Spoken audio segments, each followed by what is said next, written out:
Hi guys, எல்லாருக்கும் வணக்கம் guys. இந்த வீடியோவில் என்ன பார்க்க போகிறோன்னா, நம்ம இந்திய அணி பார்த்தீங்கன்னா கிட்டத்தட்ட செமிஃபைனலுக்கு குவாலிஃபை ஆயிடுச்சுன்னே சொல்லலாங்க. ஏன்னு கேட்டிங்கன்னா, நேற்று பங்களாதேஷ் அணிக்கு ஆப்போசிட்டாக 50 ரன் வித்தியாசத்தில் அபார வெற்றி பெற்று ஹர்திக் பாண்டியா கம்பேக் கொடுத்துருக்காரு. ரொம்ப இந்திய அணிக்கு முக்கியமான விஷயம். இதில் பார்த்தீங்கன்னா குரூப் ஏ பாயிண்ட்ஸ் டேபிளில் நம்ம இந்திய அணி முதல் இடத்துல இருக்காங்க. வெற்றிக்கு அப்புறம் பத்திரிக்கையாளர் சந்திச்சாரு நம்ம Rohit Sharma, Indian team captain Rohit Sharma. அப்போ பத்திரிக்கையாளர் ஒரு கேள்வி கேட்டாங்க. அடுத்த போட்டி ஆஸ்திரேலியா போட்டி, நீங்கள் என்ன மாதிரி ஒரு ஸ்ட்ராட்டஜி வச்சிட்ருக்கீங்கன்னு கேட்டாங்க. எங்களுக்கு இந்த ஐசிசி T20 டோர்னமெண்ட் வந்ததுலேருந்தே முதல் முக்கியமான மேட்ச் எங்களுக்கு ஆஸ்திரேலியா கூட விளையாடுறது தான். இந்த போட்டி தான் எங்களுக்கு சவாலாக இருக்கும்னு தெரியும். அதனால் கண்டிப்பாக நாங்கள் ரொம்ப ப்ரிப்பேர் பண்ணிட்டு தான் வரும். ஆஸ்திரேலியானையும் நாங்கள் பழிக்கு பழி வாங்கினா தான் எங்களுக்கு ஒரு இதுவே வரும். ஏன்னு கேட்டிங்கன்னா, நாங்கள் எங்கள் நாட்டில் வந்து உலகக்கோப்பை 50வது உலகக்கோப்பை எங்கள் நாட்டில் வந்து அடித்தாங்க. எங்கள் க்ரௌட் எல்லாமே சைலண்ட் பண்ணிட்டு போனாங்க ஆஸ்திரேலிய அணி. அது போன்ற ஒரு சைலண்ட்டை ஆஸ்திரேலியா க்ரௌடுக்கு நாங்கள் கொடுக்கணும்னு எதிர்பார்க்குறோம். கண்டிப்பாக நாங்கள் அடுத்த போட்டி ரொம்ப சவாலாக இருக்கும்னு தெரியும். எங்களால் முடிஞ்ச எஃபெக்டை நாங்கள் போடுவோம். ஆஸ்திரேலிய அணியை பழிக்கு பழி வாங்க நாங்கள் எங்களால் முடிஞ்ச அளவுக்கு எஃபெக்டை போட்டு நாங்கள் வெற்றி பெறுவோம். ஏன்னா அடுத்த போட்டி எங்களுக்கு ரொம்ப முக்கியமான போட்டி தான்.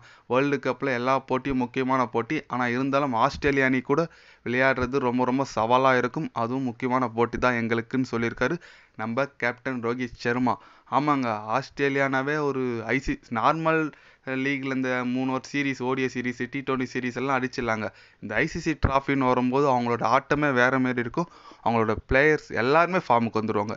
அந்த நிலையில் பார்த்தீங்கன்னா, இந்தியா வர்சஸ் ஆஸ்திரேலியானாவே இப்போ ஒரு எப்படி சொல்கிறது, பகை மேட்ச் மாரி இருக்குங்க.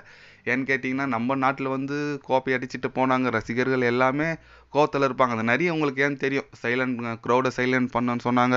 அப்புறம் மிச்சல் மார்ஷ் வேர்ல்டு கப் மேலே காலை தூக்கி வச்சாருன்னு சொல்லிட்டு நிறைய சர்ச்சை இருந்துச்சு. அதுக்கெல்லாம் ரிவெஞ்ச் வாங்குற விதமாக இந்த T20 வேர்ல்டு கப்பில் இந்தியா ஆஸ்திரேலியா அடித்தா கண்டிப்பாக ரொம்ப மகிழ்ச்சியாக இருக்கும். பார்க்கலாம் நம்ம இந்திய அணி ஆஸ்திரேலிய அணி அடிக்கிறாங்களான்னு சொல்லிட்டு.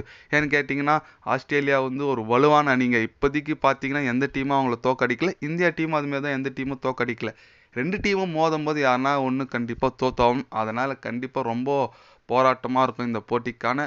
நம்ம எல்லாரும் அன்றைக்கி கண்டிப்பாக எல்லா டிவி மூலம் தான் இருப்போம்னு நினைக்கிறோம். ஆஸ்திரேலியா ரிவெஞ்ச் வாங்குறாங்களா இல்லையான்னு சொல்லிட்டு இந்திய அணி வெயிட் பண்ணி பார்க்கலாம். இந்திய அணியில் நல்லா இருக்குங்க. நான் தான் நீங்கள் ரோஹித் ஃபார்மில் இல்லை, கோலி ஃபார்மில் இல்லைன்னு சொன்னால் கூட டவுன் ஆர்டர் ஆடில் பண்ட்டு, அப்புறம் சூரியகுமார் யாதவ், ஹர்திக் பாண்டியா, ரிஷப் பண்ட், அப்படி சிவன் துபேன்னு சொல்லிட்டு எல்லாம் நல்ல ஃபார்மில் தான் இருக்காங்க. போலிங்கில் சொல்லவா வேணுங்க, ஜஸ்பீட் பும்ரா எப்பா எப்படி போடுறாரு. பும்ரா அப்புறம் ஹர்தீப் சிங் சொல்லிட்டு குல்தீப்லாம் வந்திருக்காரு. எல்லா டீம் நல்லா இருக்குது.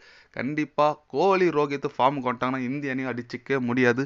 அதனால் வெயிட் பண்ணி பார்க்கலாம் எந்த மாதிரி பெர்ஃபார்மன்ஸ் பண்ணுறேன்னு சொல்லிட்டு. இந்திய அணி ஆஸ்திரேலிய அணி அடிக்குமா அடிக்காதா, நீங்கள் என்ன நினைக்கிறீங்க சொல்லிட்டு கமெண்ட் பண்ணிட்டு போங்க. இது போன்ற ஸ்போர்ட்ஸ் நியூஸை தெரிஞ்சுக்கணும்னா சேனலை சப்ஸ்கிரைப் லைக் ஒன்று பண்ணிக்கோங்க. கண்டிப்பாக கிரிக்கெட் பற்றி, முக்கியமாக வேர்ல்டு கப் பற்றி day by day channel update வரும். மறக்காமல் சப்ஸ்கிரைப் மட்டும் கொஞ்சம் பண்ணி வச்சுக்கோங்க. நன்றி, வணக்கம்.